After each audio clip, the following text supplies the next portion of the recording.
आखिर साथियों, पुनवले अंडरपास से वहां के कम्यूटर क्यों हैं त्रस्त? आखिर नगर रोड पर ट्रैफिक इतनी क्यों लग रही है और इसका इलाज क्या हो सकता है? खड़गवासला से ऐसा कौन सा टनल बनाया जा रहा है, इससे किसको होने वाला है फायदा? और डेवलपर की जो डिमांड थी स्टैम्प ड्यूटी को कम किया जाए, इस पर स्टेट गवर्नमेंट का क्या है रिप्लाई? आइए जानते हैं इन सारे खबरों को।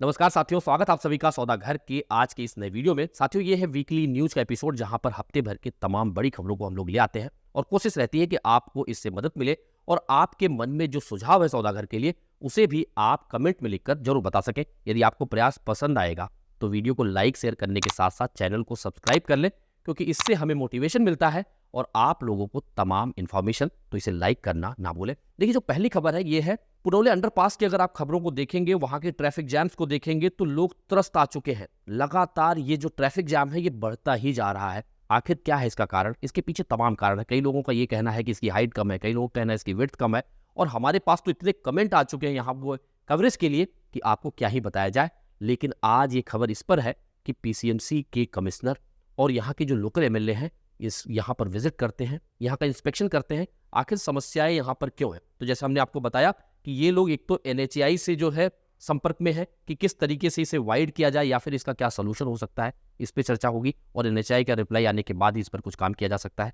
जो वहाँ पे डीपी है, यानी कि जो डिस्ट्रीब्यूशन बॉक्स है, उससे शिफ्ट करने के लिए इलेक्ट्रिकल के आप देखेंगे ट्रांसफार्मर वगैरह भी वहाँ पे है, इसे शिफ्ट करने के बारे में सोचा जा रहा है कि इसे पहले शिफ्ट कर दिया जाए। और साथ ही साथ जब बरसात का मौसम होता है, एक तरीके से जब वाटर लॉगिंग वहाँ पे होती है तो समस्याएं और विकराल रूप ले लेती हैं। लोगों का यहाँ तक कहना है कि छोटे से पैच को ट्रेवल करने के लिए आधे घंटे 1 घंटे का समय लग जाता है, महज 4 से 5 किलोमीटर ट्रेवल करने के लिए। और अगर आप देखें तो जो रास्ता आपका ताथोड़े से होता हुआ, इस अंडरपास से ताथोड़े से होता हुआ आगे आपका संत तुकाराम नगर ब्रिज तक जो जा रहा है, जो कि आपका ऑन द रावेत बीआरटीएस भी है, उस पूरे रास्ते को देखें तो वो रास्ता बहुत ज्यादा वाइड नहीं है। और जब ये रास्ते पर लगातार डेवलपमेंट बढ़े, कम्यूटर्स बढ़े, और यहाँ पे अंडरपास भी काफी नैरो है, हाइट भी कम है जैसा हमने आपको बताया, और इसी अंडरपास से होते हुए जब आप पुनवले की तरफ आगे बढ़ते हैं तो इस रोड पे भी तमाम डेवलपमेंट हुए हैं। यानी कि पिछले 4 से 5 सालों पे यहाँ पे जो कम्यूटर्स हैं, जो रहने वाले लोग हैं, वो लगातार बढ़ते जा रहे हैं। और उसके लिए ना तो रोड वाइड किया गया, ना कोई नया फ्लाईओवर है, ना इस जो अंडरपास है इसे ना ही वाइड किया गया। तो इसको लेके जो कम्यूटर्स है, जो यहाँ के रेजिडेंट्स हैं, वो काफी परेशान है और कहीं ना कहीं कॉर्पोरेशन को, स्टेट गवर्नमेंट को, एनएचएआई को इस पे ठोस कदम उठाना चाहिए कि जिससे जल्द से जल्द इनकी समस्याओं को सॉल्व किया जा सके। अगली खबर की तरफ बढ़ते साथियों, ये नगर रोड पर ट्रैफिक की समस्या को ही लेकर है। अगर आप देखें तो हमने पीछे एक न्यूज कवर की थी आपके सामने कि जो बीआरटीएस है उसे हटा दिया गया था। जब आप येरवड़ा से आते हैं, वहां से देखें जहां पे मेट्रो का काम हुआ है, वहां से पूरी तरीके से बीआरटीएस को दोनों तरफ से हटा दिया गया। ये फिनिक्स मॉल तक आप आ जाए, शास्त्री नगर को क्रॉस करते हुए, कहीं पे भी आपको बीआरटीएस के डिवाइडर नहीं मिलते हैं और वहां पे पहले के मुकाबले ट्रैफिक की समस्याएं थोड़ी कम जरूर हुई। लेकिन जैसे ही आप फिनिक्स से आगे बढ़ते हैं टुवर्ड्स खराड़ी की तरफ, यहाँ पर बीआरटीएस को जो उसके वॉल है, डिवाइडर्स है, उसे नहीं हटाया गया है, जिसके चलते तमाम जो है एक्सीडेंट और ट्रैफिक की समस्या लगातार बनी हुई है। जितने लोग वहाँ कम्यूट करते हैं, जितने लोग रह रहे हैं, इन्होंने इतने कंप्लेन किए हुए, हमारे वीडियोज में भी तमाम जो है कमेंट्स आए हुए हैं, और इनका सीधा कहना यह है कि इतने कंप्लेन के बाद भी इस पर एक्शन क्यों नहीं ले रही है बीएमसी, और यहाँ पे कंप्लेन करने का फायदा ही क्या है? और यही नहीं, सिर्फ अगर आप देखें, जैसे आप खराड़ी से चंदन नगर होते हुए आप विमान नगर की तरफ बढ़ते हैं तो यहाँ पर अननेसेसरली जो है डिवाइडर बनाए गए हैं। यहाँ पे जो पॉटहोल्स थे उसे पैचेज में जो है फिल किया गया है। रोड काफी अनइवन है, जिसके चलते भी लोगों को समस्याएं हो रही, यानी कि जो स्पीड है वो 20 किलोमीटर 30 किलोमीटर का ही पर आवर का एवरेज आ पा रहा है। यह भी एक कारण है जिससे वहां पे ट्रैफिक लग रही है। अगर वहां पे रोड कारपेटिंग कर दी जाए, ये डिवाइडर जो अननेसेसरली बने हुए हैं काफी लंबे समय से, इसे हटा दिया जाए, तब भी ट्रैफिक की समस्याओं में थोड़ी कमी लाई जा सकती है। लेकिन लोगों का यह कहना है कि पहले वहां से जो बीआरटीएस पीछे से डिमोलिश किया गया, हटाया गया है, वो इस पूरे रूट पे भी खराड़ी तक हटाया जाए, जिससे जो लोगों का समय यहाँ खराब हो रहा है उससे बचा जा सके। साथियों, एक नया टनल बनाया जा रहा है जो खड़गवासला से लेकर फुरसुंगी तक बनाया जाएगा।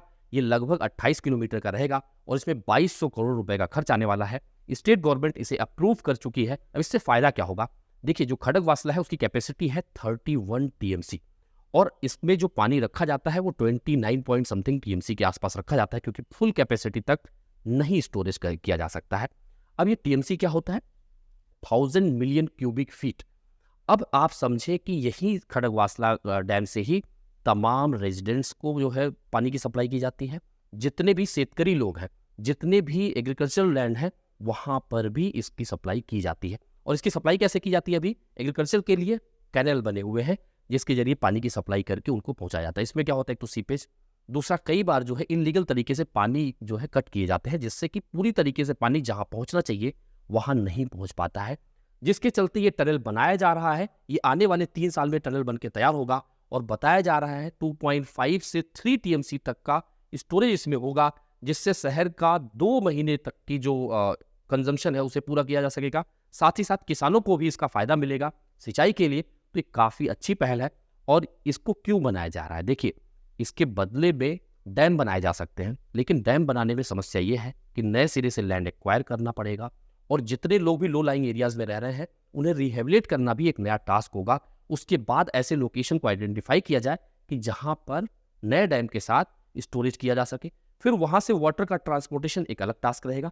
लेकिन अगर इस तरीके से टनल बनाए जाते हैं जहां पे वाटर स्टोर भी किए जा सकेंगे और ट्रांसपोर्टेशन का टाइम भी बचेगा, क्योंकि इसे ग्रेविटी के माध्यम से पानी को एक जगह से 28 किलोमीटर तक, सोचिए आप, इसे एक तरीके से फिल कर दिया जाएगा। तो जितना यूजेज होगा उसे पंप किया जा सकता है। पानी का जो कॉस्ट है ट्रांसपोर्टेशन का वो भी बच सकता है। जो लीकेजेस सीपेजेस के चांसेस रहते हैं, गर्मियों में जो इवेपोरेट हो जाता है, वाष्पीकरण होता है पानी का, वो भी बचेगा। तो ये एक अच्छी पहल है।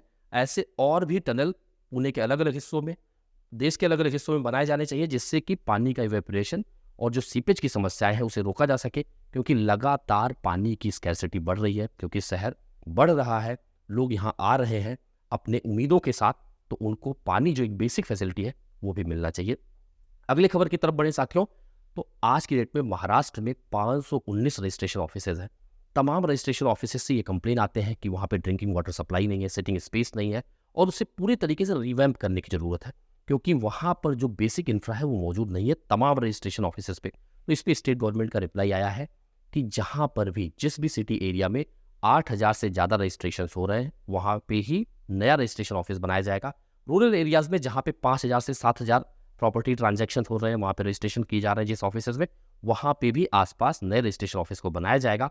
और जितने भी ऑफिसेज में ड्रिंकिंग सप्लाई, सिटिंग स्पेस और कायदे के इंफ्रा नहीं है, उन्हें भी मुहैया कराया जाएगा। इसके साथ साथ डेवलपर लॉबी ने एक रिक्वेस्ट किया था स्टेट गवर्नमेंट से कि स्टैम्प ड्यूटी को 2% कम कर दिया जाए। तो इस पे स्टेट गवर्नमेंट का सीधा रिप्लाई ये आया है कि इस साल, इस फिस्कल ईयर में जो आपका रेडी रेकनर रेट होता है, यानी कि गवर्नमेंट का सर्कल रेट, उसे इंक्रीज नहीं किया गया है। तो फिर स्टैम्प ड्यूटी घटाने का सवाल नहीं पैदा होता, यानी कि स्टैम्प ड्यूटी नहीं कटने वाली है। जहाँ पे 6% लग रहा है वही लगेगा, जहाँ 7 है वही लगेगा, जहाँ टाउनशिप में 4%, 4.5% लग रहा है वही स्टैम्प ड्यूटी लगने वाले हैं। लेकिन जैसा हमने आपको पहले भी कहा था कि रियल एस्टेट मार्केट का आने वाला समय कैसा रहेगा, इसे देखने के बाद ही आगे का फैसला स्टेट गवर्नमेंट क्या लेती है, यह भी देखने वाली बात रहेगी। और डेटा क्या कहता है कि आने वाला समय कैसा हो सकता है, या फिर उसके पहले आपको क्या लगता है, इसे कमेंट में लिख के बताइए। यदि आपको सौदा घर का प्रयास पसंद आ रहा है तो वीडियो को लाइक शेयर करना ना भूलें। साथ ही साथ ऐसे ही तमाम इन्फॉर्मेटिव कंटेंट को लगातार देखने के लिए अपने चैनल सौदा घर को सब्सक्राइब कर लीजिए। जल्द मिलेंगे एक नए वीडियो के साथ, एक नई इन्फॉर्मेशन के साथ। तब तक के लिए धन्यवाद, नमस्कार।